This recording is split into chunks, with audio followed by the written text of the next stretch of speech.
Jumpa lagi dengan saya dokter nih. Hari ini saya akan berbagi informasi bahwa ternyata penyakit MA atau asam lambung yang berlebih itu dapat menyebabkan gigi menjadi ngilu atau sensitif. Mengenai apakah ketika kita sakit MA gigi terasa ngilu, untuk itu saya kurang tahu, kurang paham karena selama ini belum pernah dirasakan. Hanya bisa mengatakan apa yang ku rasa. Antara hubungan sakit MA dengan kesehatan gigi dan mulut. Jadi memang sebenarnya tubuh kita ini merupakan satu kesatuan yang utuh. Jadi kalau misalnya terjadi gangguan pada bagian tubuh yang lain, biasanya bagian tubuh yang lain ikut terpengaruh. Nah, salah satu contohnya gangguan pada lambung itu, gangguan asam lambung itu dapat menyebabkan gangguan kesehatan gigi. Nah, asam lambung yang berlebih atau penyakit MA dapat menyebabkan gigi menjadi ngilu atau sensitif.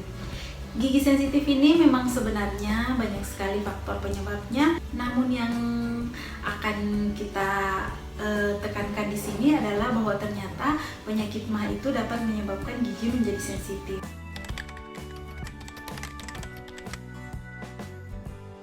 Sepengetahuan saya, gigi ngilu atau gigi sensitif itu tidak ada. Yang ada itu gusi yang sensitif.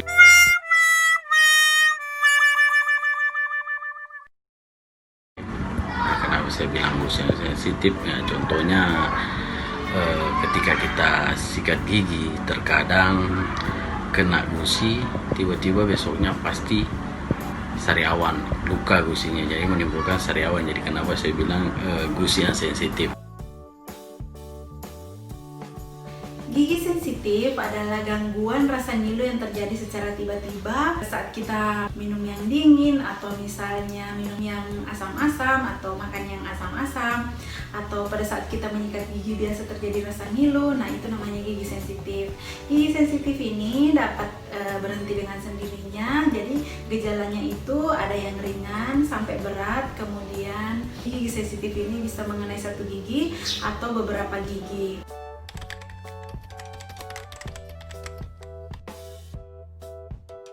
Gigi sensitif biasanya terjadi ketika terjadi penipisan lapisan permukaan terluar dari gigi atau yang biasa disebut email, atau karena terjadinya penyusutan pada gusi.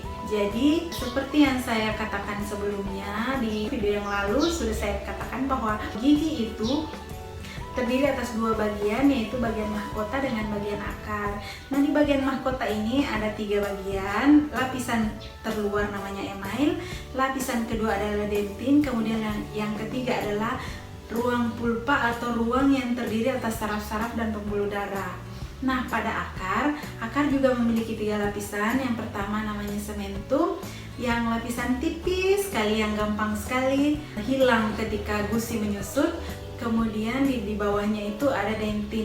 Dentin yang di akar ini adalah lanjutan dari dentin yang ada pada mahkota gigi. Bagian yang ketiga adalah saluran akar. Saluran akar ini terdiri atas pembuluh darah dengan saraf juga.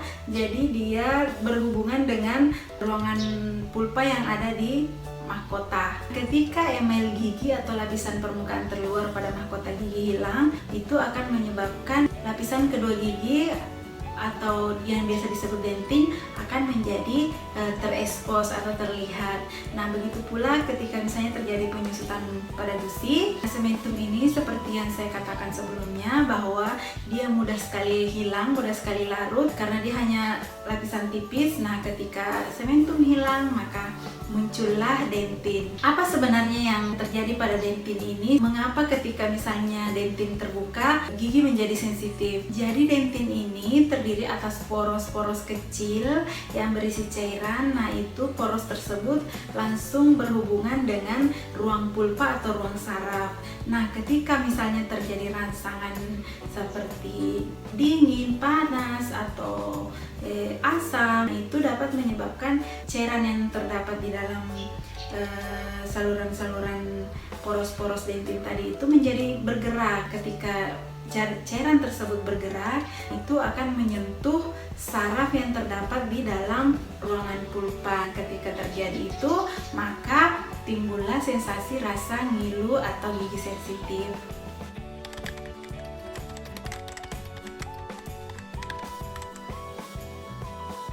Penipisan email atau lapisan permukaan terluar gigi itu dapat disebabkan oleh terlalu sering mengkonsumsi makanan dan minuman yang asam-asam seperti misalnya mangga, jeruk atau jus jeruk, atau bisa juga minuman bersoda. Nah, itu bisa menyebabkan email menjadi tipis. Kemudian ada juga faktor kebiasaan menggesek-gesek gigi pada saat tidur. Biasanya itu disebabkan karena faktor psikologi atau stres. Ada juga faktor penyakit, karena ada kelainan penyakit misalnya gangguan asam lambung atau MAH. Untuk penyusutan gusi, kenapa bisa terjadi penyusutan gusi? Nah, itu biasanya disebabkan karena cara menyikat gigi yang kurang tepat, teknik menyikat giginya yang kurang tepat, kemudian pemilihan sikat giginya yang kurang tepat. Nah, itu biasa menyebabkan gusi menjadi turun, kemudian menyebabkan gigi menjadi sensitif. Nah, seperti apa cara menyikat gigi yang baik dan benar? Di video sebelumnya saya sudah pernah perlihatkan seperti apa cara menyikat gigi yang baik dan benar, cara pemilihan sikat gigi yang tepat, kemudian waktu menyikat gigi yang tepat. Teman-teman bisa nonton atau silahkan klik link yang tertera di atas.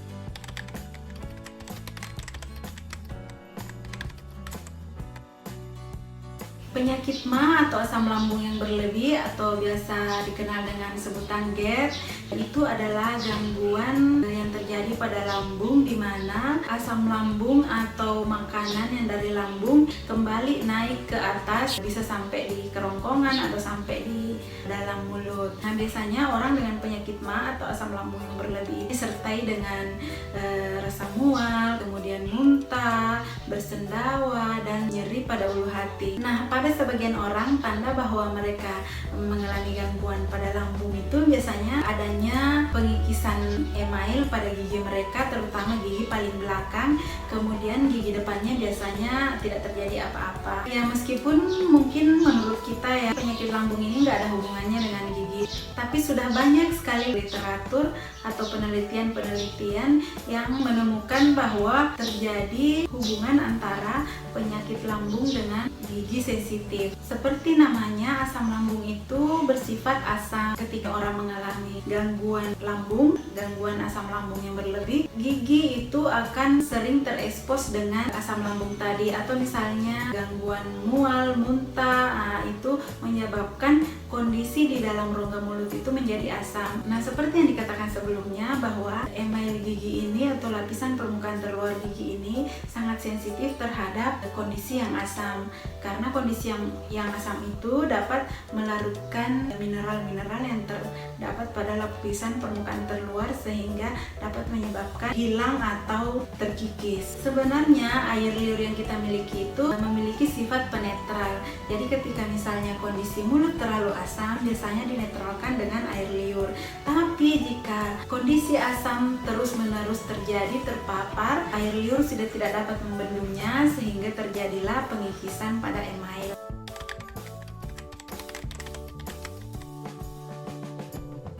Untuk mengatasi gejala gigi sensitif yang ringan itu bisa menggunakan pasta gigi yang khusus untuk gigi sensitif, kemudian cara pemilihan sikat gigi yang tepat, cara menyikat gigi yang baik dan benar, jadi disikat dengan lembut, jangan terlalu keras. Jika menggunakan obat kumur, hindari yang beralkohol. Nah, jika misalnya terapi tadi sudah tidak berfungsi, artinya gigi sensitifnya sudah mengarah ke yang berat. Silahkan kunjungi dokter gigi Anda, silahkan diskusikan. Biasanya perawatan gigi sensitif itu tergantung dari penyebabnya. Mungkin misalnya diberikan gel fluoride, atau misalnya ditambal, atau dibikinkan jaket. Nah, kalau misalnya gigi sensitifnya terjadi karena gangguan sering menggesek-gesek gigi pada malam saat tidur, bisa dipasangkan alat di dalam mulut untuk menghindari terjadinya gesekan-gesekan tersebut. Atau misalnya pada penyakit MAH, maka yang perlu diterapi terlebih dahulu adalah penyakit MAH-nya, kemudian diterapi gigi sensitifnya.